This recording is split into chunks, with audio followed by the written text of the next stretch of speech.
Hide and Seek by the British poet Vernon Scannell was first published in his 1960 collection, The Masks of Love. Much of his work is influenced by his experiences during the Second World War, and in this early collection, the poems explore various themes, including identity and self-perception, human vulnerability and fragility, isolation and alienation, and the loss of childhood innocence. Hide and Seek recounts the experience of a speaker who, though unidentified, is clearly a young child playing a game of hide and seek. Even though the gender of the speaker is not specified, I'm going to refer to it as a he throughout, in line with the poet's gender, for ease, but note that there is nothing to say it is not a girl. The child is excited that he has discovered the perfect hiding place in the garden shed under a pile of old sacks, and he waits, with bated breath, for his playmates to come seeking him. Sure enough, a group of children come into the shed, but, not finding the speaker, they quickly leave. Anxious to make his victory even greater, rather than reveal himself, the speaker remains hidden. The children, however, fail to return. Presumably they have either tired of the game and gone off to play something else, or, in an act of cruelty, have deliberately failed to find the speaker. The speaker is left alone in the twilit garden, all sense of victory evaporated, as he wonders where his friends have all gone. The critic John Carey, in his foreword to Walking Wounded, The Life and Poetry of Vernon Scannell by James Andrew Taylor, has observed that Scannell nearly always works on two levels, one realistic and external, the other imaginative, metaphorical, haunted by memory and desire. A master of the dramatic monologue, his work is drenched in humanity. It resounds with memories. The collection from which the poem comes, The Masks of Love, explores the idea of identity, both in terms of how individuals see themselves and how they present themselves to others. This includes the roles people play in different social contexts and the masks they wear to conceal their true selves. If we look at this poem in the light of Carey's observation, we can see that on a realistic, literal level, Scannell is using the poem to explore how children lose their innocence as they get older, discovering that the world is a harsh and uncaring place. On a metaphorical level, however, we can also argue that Scannell is exploring how we, as humans, in hiding our true selves from others to avoid showing our vulnerability, struggle to make meaningful connections with them. We perhaps think that protecting ourselves in that way is some kind of victory, but Scannell seems to be saying that this couldn't be further from the truth, and only leads to feelings of isolation, loneliness, and abandonment. The poem comprises one stanza of 27 lines. There is a bass meter of iambic pentameter, di-dum, di-dum, di-dum, di-dum, di-dum. E.g., they'll never find you in this salty dark. Although a significant number of lines are hypercatalectic, i.e., there is an extra unstressed syllable added to the end of the line, e.g., call out, call loud, I'm ready, come and find me. The meter is also modulated by substitutions in places of trochees, dum-dee, and anapaests, diddy-dum, which gives the poem a more conversational and spontaneous feel. Scannell also makes use of other techniques, such as enjambment, caesura, and varied sentence lengths, to manipulate the rhythm as a means of providing interest and of building and releasing tension. This also leads the poem to have a deliberately uncrafted feel to reflect the child's lack of sophistication. There's also no fixed rhyme scheme, although Scannell does make use of end rhyme in places, employing single or masculine rhyme, e.g. out and shout, pararhyme, e.g. gone and again, weak or unaccented rhyme, e.g. winner and better, and syllabic rhyme, e.g. clever and over. This extensive use of rhymes, which are imperfect, helps to evoke the child's sense of unease as the poem develops. The poem is written in the present tense, which gives it the sense of immediacy and spontaneity that characterises the experiences of young children. Written in the second person, it takes the form of an internal monologue, where the child addresses himself as you. This gives the poem an intimate feel, as, by effectively directly addressing the reader as well, the reader is able to immerse themselves in the experience. There are a number of exclamations which communicate the speaker's naive excitement, as well as a concluding rhetorical question, which conveys the speaker's newfound confusion and sense of isolation. Scannell's diction is plain and simple, as befits the inner voice of the innocent child he is evoking.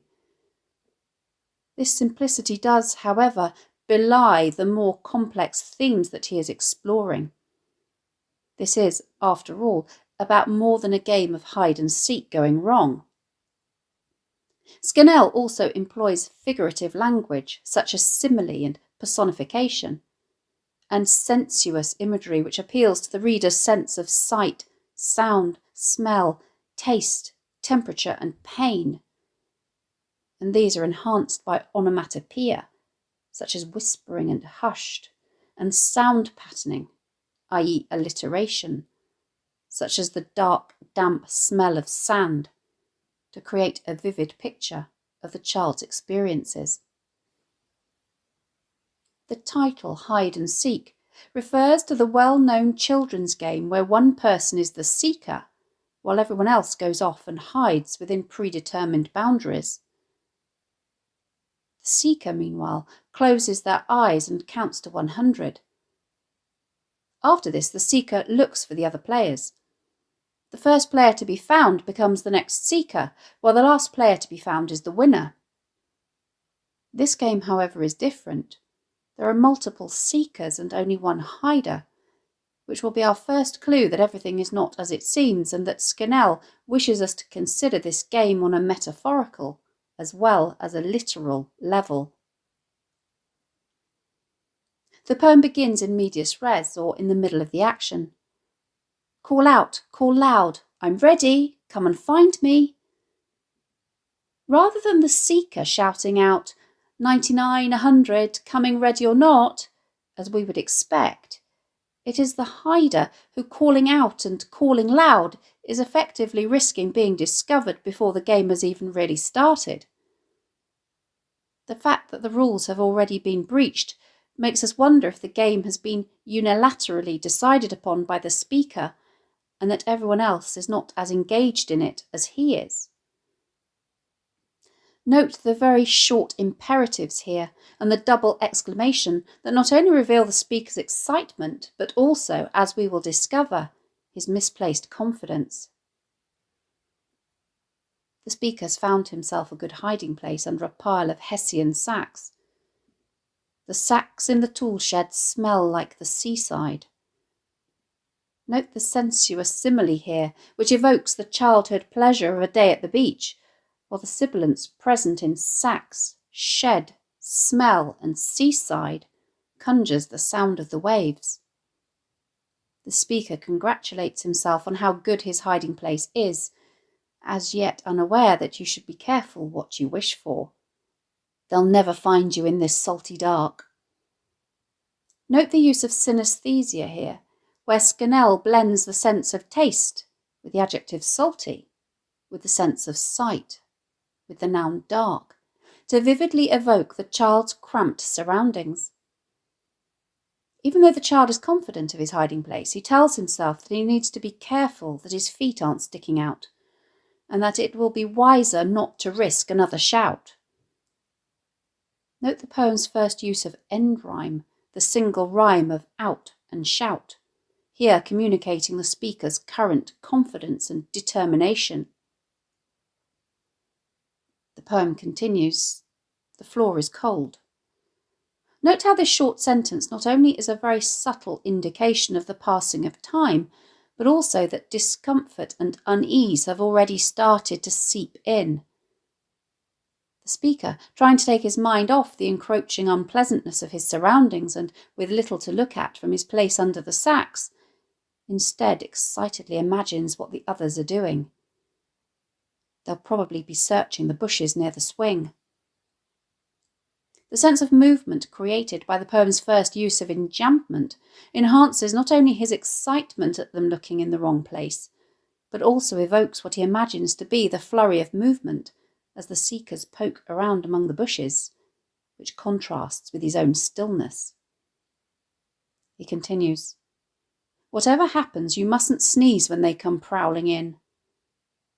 The verb prowling, which suggests stealthy, purposeful movement and which has connotations of predators stalking their prey, in conjunction with the fact that he fears that sneezing will alert them to his presence, not only builds tension as he conjures his nervous excitement and anticipation for their arrival in the shed, but also suggests that the sacks are unpleasantly dusty and tickling at his nose. The moment has arrived at last. And here they are, whispering at the door. You've never heard them sound so hushed before. Note the onomatopoeic whispering and hushed, further enhanced by the sibilance of sound so, which evokes the children's enforced silence. The tension is almost at breaking point as Scannell chooses to move away from the longer sentences that he has been using over the past few lines, to introduce some short, sharp imperatives as the speaker silently commands himself, "Don't breathe, don't move, stay dumb, hide in your blindness." The adjective dumb here means not talking rather than stupid, and his command to hide in your blindness evokes not only the darkness under the sacks, but also the way perhaps that young children feel that they can't be seen if they have their hands over their eyes. This blindness could, however, also be taken on a metaphorical level to suggest that the child is, at this moment, unaware of what is really going on.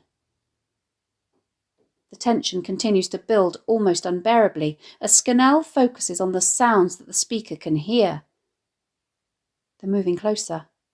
Someone stumbles, mutters.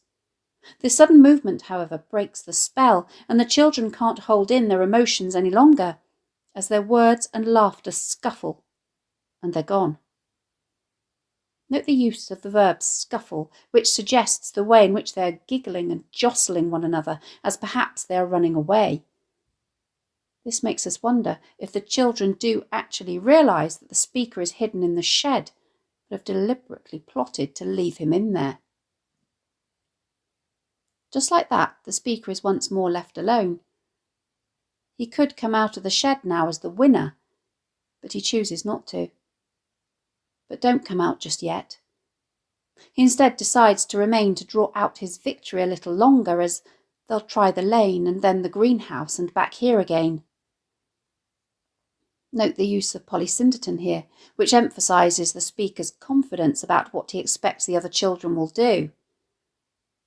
He smugly gloats that they must be thinking that you're very clever, getting more puzzled as they search all over. The way in which the syllabic rhyme here repeats the unstressed syllable ver in clever and over, while the vowel sounds of the stressed syllables cle and o do not rhyme, however, creates a feeling of discordancy and unease and seems to herald the speaker's transition from confidence to confusion. Rather than the other children getting more puzzled, it is the speaker who begins to feel unsettled, as it seems a long time since they went away. Note the switch in the tone and mood to one that is more downbeat and bewildered. He suddenly realises the physical discomfort of his cramped, cold and smelly hiding place. Your legs are stiff, the cold bites through your coat, the dark, damp smell of sand moves in your throat. Note the personification of the cold biting that evokes its unpleasant sensation as though trying to physically attack and gnaw at him.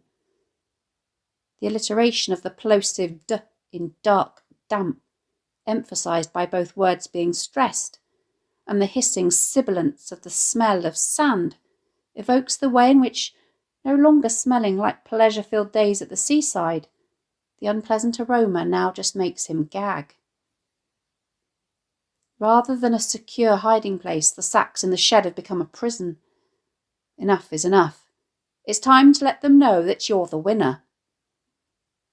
The relief and excitement the speaker feels as he liberates himself from under the sacks is communicated by the short imperatives that are peppered with exclamations. Push off the sacks, uncurl and stretch. That's better. Out of the shed and call to them. I've won. Here I am. Come and own up I've caught you.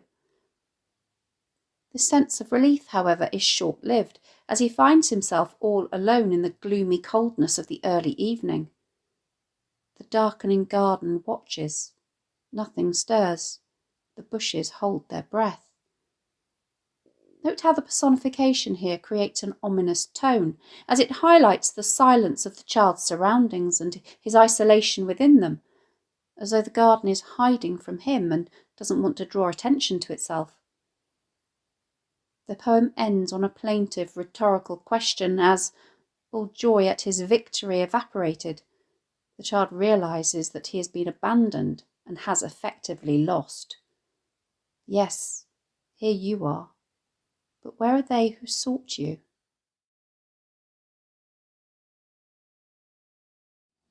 Thanks for watching. If you have any questions, please let me know in the comments section below, and I'll do my best to answer them. Don't forget to subscribe to my channel for more videos on English language topics and exam techniques and English literature texts.